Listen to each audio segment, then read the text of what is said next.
नळदुर्ग तुळजापूर रस्त्याचे काम सुरू असून त्या रस्त्याचा दर्जा अत्यंत निकृष्ट असल्याच्या तक्रारी स्थानिक नागरिकांकडून विनोद गंगणे यांच्याकडे वारंवार येत होत्या.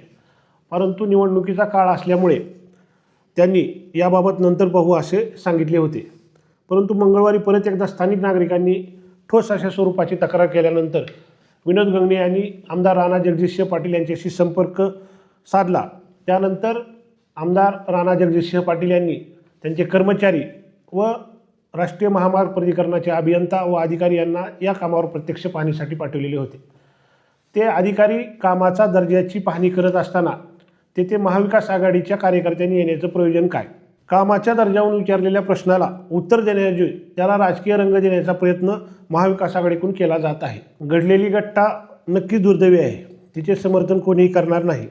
या प्रकरणात पोलीस प्रशासनाने तातडीने पावले उचलली असून जे दोषी आहेत त्यांच्यावर कठोर कारवाई झाली पाहिजे ही आमची स्पष्ट मागणी आहे. आमदार राणा जगजितसिंह पाटील यांनी याबाबत प्रशासनाला सक्त सूचना दिलेल्या आहेत.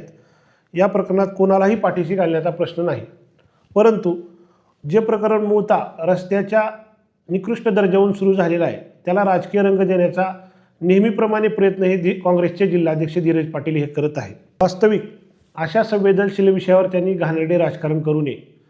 या प्रकरणात आपसात बसून वाद मिटवण्याच्या ऐवजी ते केवळ राजकारण याबाबत करत आहेत आणि त्यात आपली राजकीय पोळी कशी भासता येईल असा त्यांचा नेहमीसारखा प्रयत्न आहे. वास्तविक मागील काही दिवसापासून तुळजापूरची बदनामी कोण करत आहे हे तुळजापूरच्या जनतेला पूर्णपणे माहीत आहे.